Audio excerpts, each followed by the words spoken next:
Tutorial 3.1. In question number 1, you're asked to find f of 3. So what you can do is you can just use the first fundamental theorem to write down this statement. Bring the f of 2 over, I get f3 is equal to this expression. And then to calculate this, you simply use your GC and then add to the value of f2. f2 given the question, right? f2 in the question is going to be 10. So add up these two together using a GC, you get a value of 10.241. For decimal values, right? Try to keep them to 3 dp. Keep decimal value to 3 dp. For question number 2, you are given a function and you are required to find the absolute minimum and the absolute maximum of this function. Now in AP calculus, the way to find absolute minimum or maximum is always two steps. First, you look for the critical points. So to look for critical points for this function, right, you can just differentiate. Upon differentiating, you realize that actually there will be no solutions. And for this particular case, you notice that because the gradient function is always positive, it means it is actually an increasing function. So because it is an increasing function from 4 to 9, we can immediately deduce that on the extreme left endpoint, which is 4, f will attain its absolute minimum. In this case, just put x as 4 into the function, you get a value of 6. And on the extreme, on the other extreme, right, you put in x as 9, you get a maximum value or absolute maximum value for function f as 12. So this is a bit exceptional, right? Because you notice that the gradient is always positive and therefore increasing function. You just look for the left extreme and the right extreme. That must be your absolute minimum and absolute maximum. In part 2 of this question, it wants you to find a bound for this integral. To find a bound for this integral, in the notes, if you remember, a lower bound is found by taking the absolute minimum times the interval.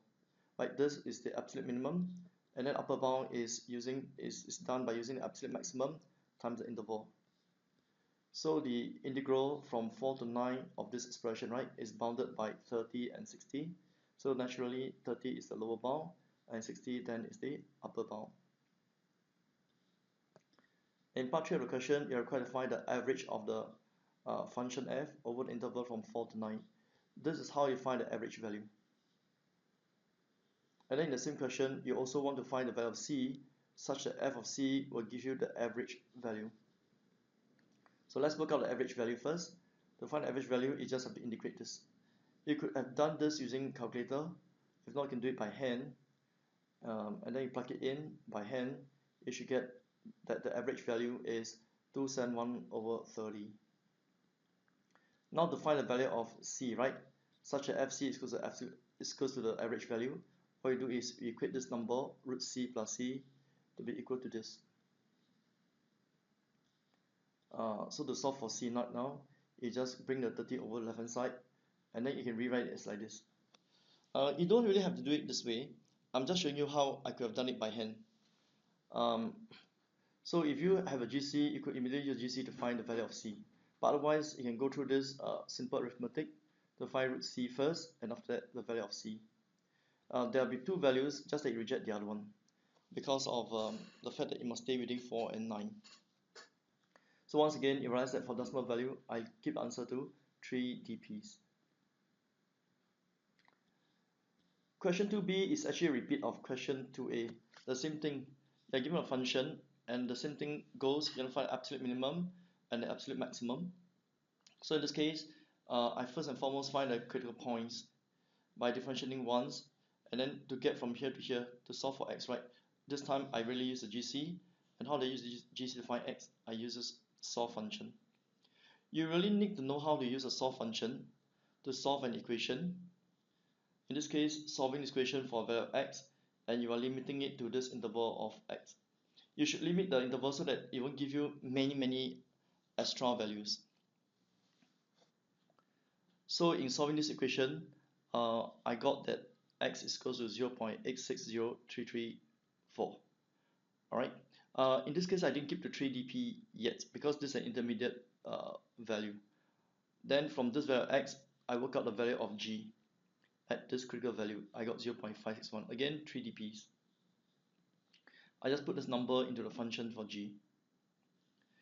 And next, the endpoints. There are two endpoints, one at 0 and one at pi over 2.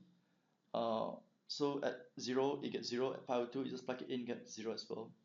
So judging from these two values, coupled with this other one, these three values, right? I can see that absolute minimum is 0, and then absolute maximum is 0.561. And once again, we can work out the bounds for this integral by taking the absolute minimum times the interval, absolute maximum times the same interval. And then you will get that the integral is bounded below by 0 and above by this number. You could just work out this number entirely, using calculator. You need not have done it in terms of pi. And now you want to find the average value of the function over the interval from 0 to pi over 2. This portion here, I have simply used the calculator. I just key this in the GC. I got a number of 0.363, again 3 dPs.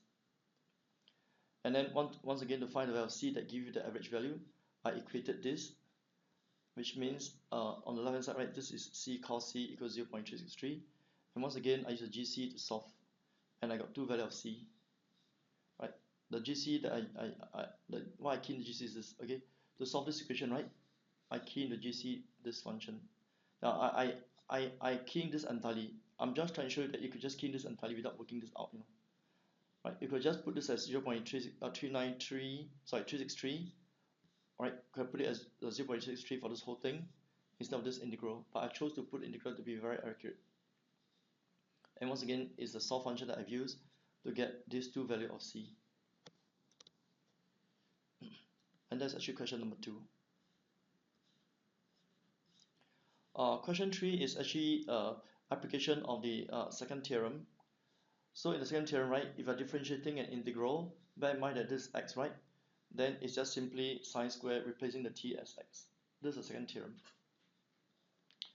3b is the same. In the case of 3b, again, you apply the second theorem, you just replace the t with x.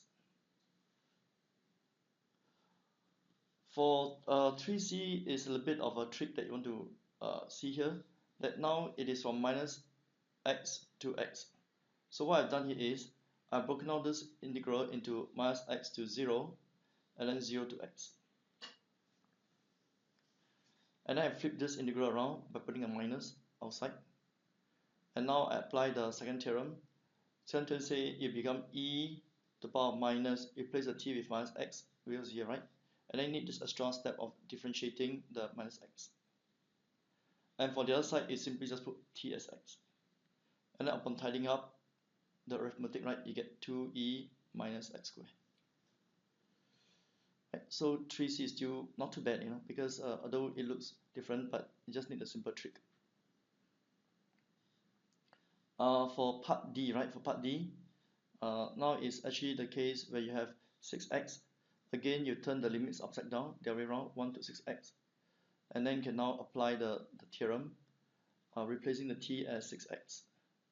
And the extra thing you need to do is just to differentiate the 6x. And I give you 6.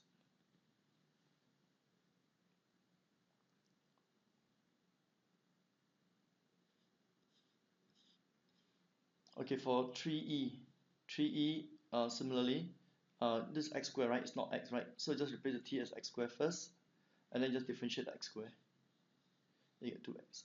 It's quite easy, right? And then now, next one, you have 3f. Same thing, to differentiate this one, right? Replace the t with sine x, and then just add this additional step to do, just differentiate sine x. Right, so these are the 6 parts of question number 3. For number 4, right? Number 4, the way to do number 4 is you got to do it by substitution. So what you can do is you're going to let u be 2x. Right. So in doing by substitution, you must change the limits and must also change the differential. To change the limits is like this, no? This means x ranges from 2 to 4. When x is 2, u is 4. When x is 4, u is 8. And then to replace the dx, right? Dx is replaced as dx du times du.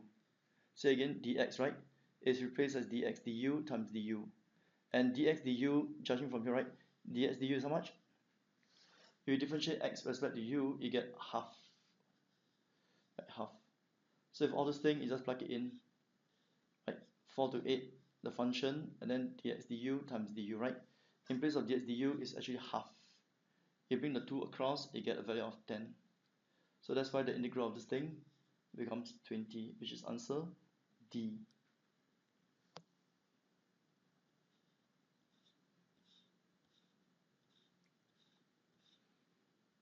For question 5, question 5, you want to find the g prime of 2, and you're given gx to be this. So what we're going to do is we're going to start by finding g prime first.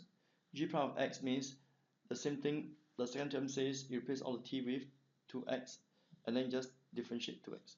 In this case, after differentiating, you get 2, you join this as 4x, and this 2x power 3 8x cubed.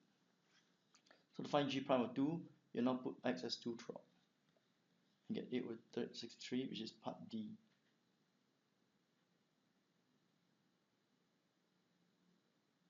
Oh, not D, it's E.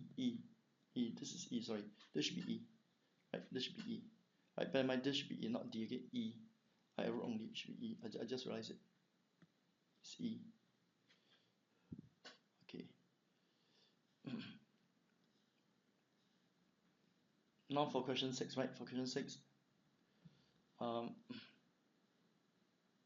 For question 6, it is somewhat similar to like number 1, you know. Again, we apply the first theorem. The integral from 2 to 8 of this function is equals to the difference of the antiderivative 8 and 2. And then you ask to find f of 8, you just bring the minus f2 over to the left hand side, you get this expression. And then to work out this expression, right, you simply use a GC. And upon tidying up, you get a value of 5.708. And this is actually C, correct?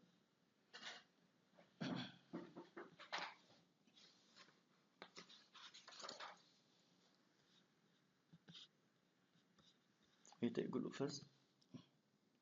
That's number 6.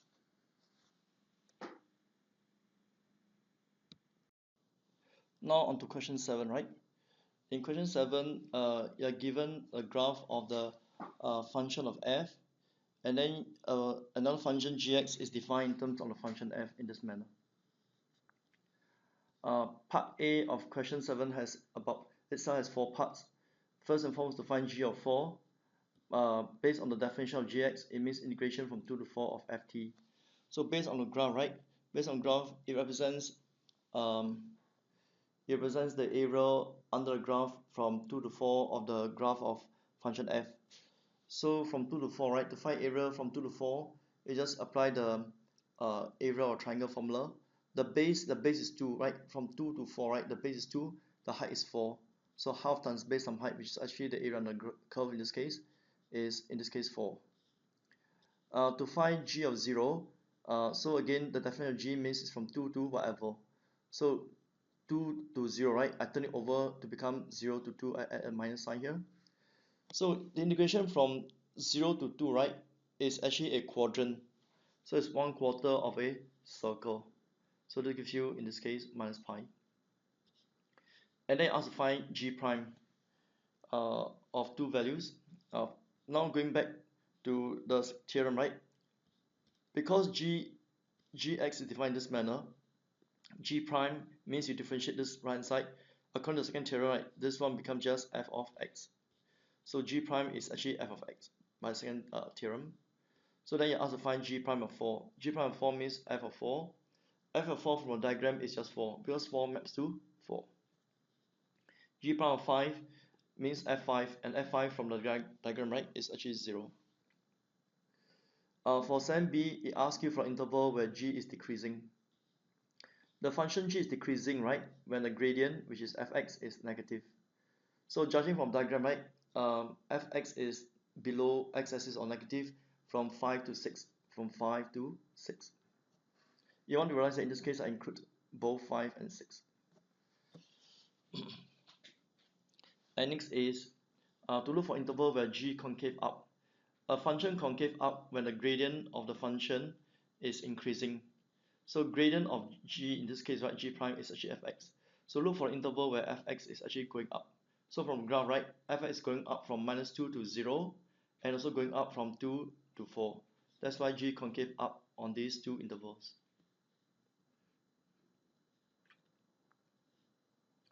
Okay, in part D, they ask you for the points or inflection.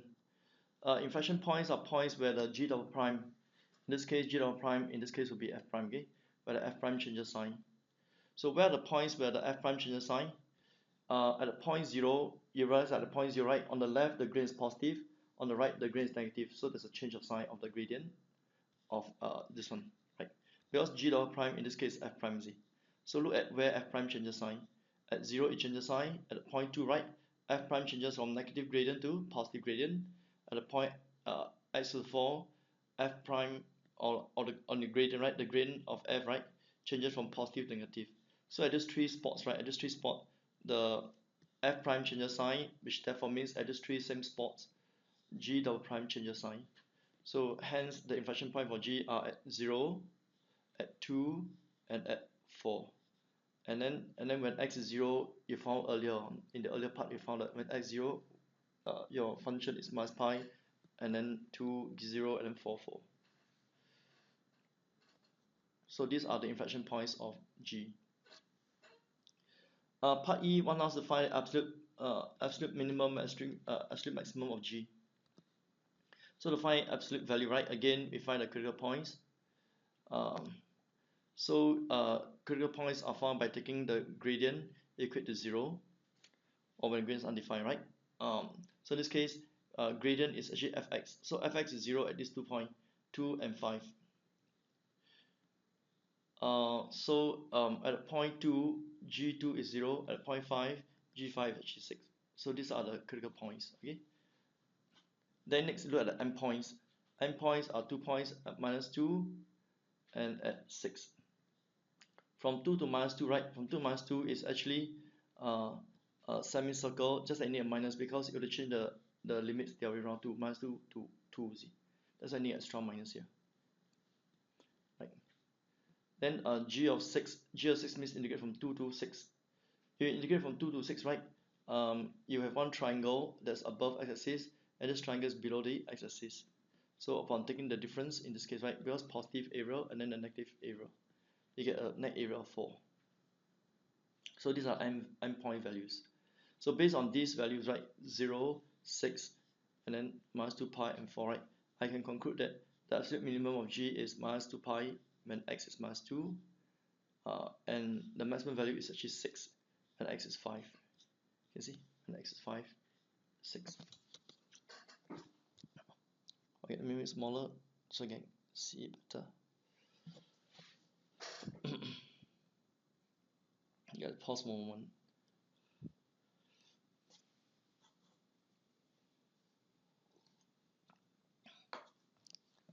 Next, let's do at number 8. Sorry, there's still 7f. There's still 7f. In 7f, you're asked to find the average value of the function f.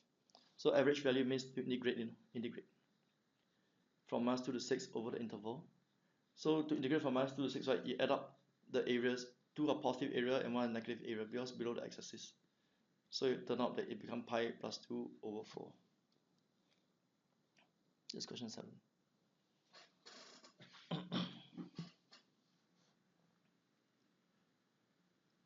With this, can do number 8. For number 8, right? For question number 8, you need to have very good eyesight now to be able to see it now. Like I always try to make a 1 over n appear first. Then the rest of them, right? These are like the x's, you know. So I can see from here that this infinite, this limit of this, the limit when n goes to infinity of this series, right? It's actually the integration of this. You can try, draw this graph and divide it into n parts, and find area of the n parts. You find it's actually 1 over n times 1 over n, 1n times 2n, and so on and so forth. That's why I know it's a function x. So upon integrating this and evaluating this, I get half. Likewise for 8b, right? 8b, this again is the interval, and then judging from here, right? These are like the x. So I can see from here is x cube root x. To integrate cube root x from 0 to 1, I get this. Upon plug it in, I get 3/4. Likewise, again, this is an interval, and then this k over n is like the x. So it's x power 5. And upon integrating and putting the limits, you get 1/6.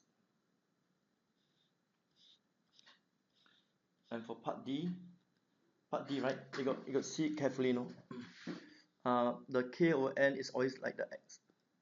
This is the width, right? This is the width. So it becomes sine square of pi x.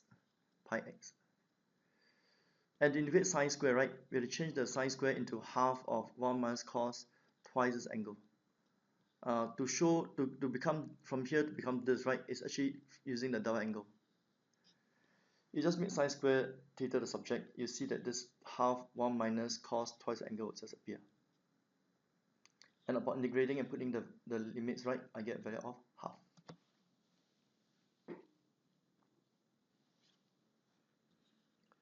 And then for E needs a little bit of trick, you know. So I must make the interval appear first. I need a 1 over n. To get 1 over n outside here, right, I have taken n square from here. Okay, I take out n square and square rooted just an n. So I got 1 over n outside already.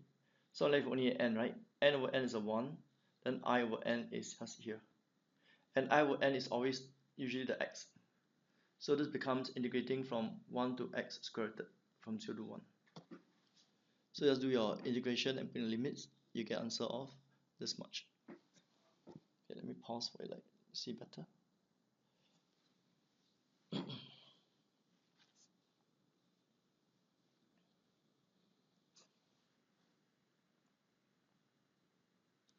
Okay, then just do f. In the case of 8f, right? In the case of 8f, I don't have 1 over n outside. So what I'm going to do is I introduce 1 over n outside here. By putting 1 over n outside, right, I will have to have n square here. N square over n will give you back just n. Okay, so with this n square over n square plus I square, right, I can divide throughout everybody, right, by n square. I get 1 and 1, and this is going to be I over n square. And this again is the x. So it will become integration from 1 over 1 plus x square. Then you integrate into your putting the limits, you get power 4.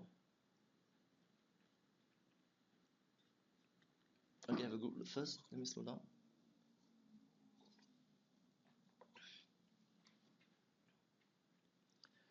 Let's do number 9. Okay, in number 9a, you have a notion of odd functions. Odd function means this. A good example of odd function is a sine x, no? And you find that odd function will be symmetrical about the origin. Okay, now do 9a. I break this into 2 integration. And then what I'm going to do is I let v to be minus x. I want to change this variable. Okay, so when x is minus 1, your v is 1. You can see? When x is minus 1, v will become 1. When x is 0, v is still 0. So the limit becomes 1 to 0. In place of fx become f of minus v. Dx, right? If you differentiate this, you see that dx is just minus dv. Or I should say dx dv. Okay, dx dv dv, right? Dx dv is actually minus 1. And then in the case of odd function, right? Remember, odd function allow the minus to be filtered out. So I got this as minus here. Minus give you a better plus, but because I change the limit upside down, right, become 0 and 1, I need extra minus. Now integrating f v dv and integrating fx dx, they're actually the same thing, no? Because these v's, right, these v's or this x, right, they're just dummies, dummy variable. So whether integrate fv or integrate fx from 0 to 1, you get the same answer, and therefore they cancel off each other, it gets 0. That's actually 9a.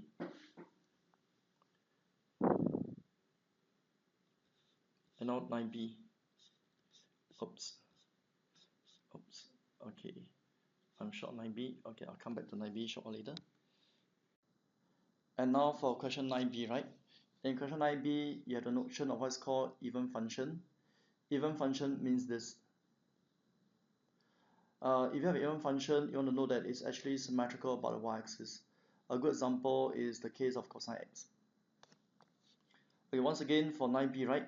Like the case of 9a, what I'm going to do is I'm going to split up this integration into 2 parts, from minus 1 to 0 and then 0 to 1.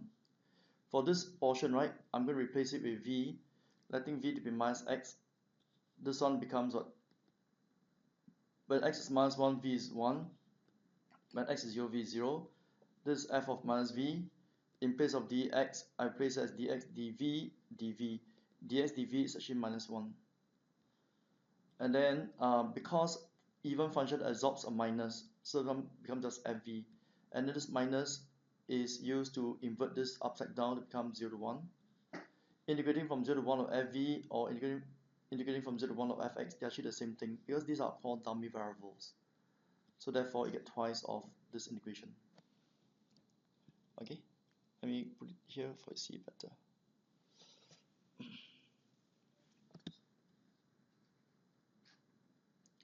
And that brings us to an end of tutorial 3.1.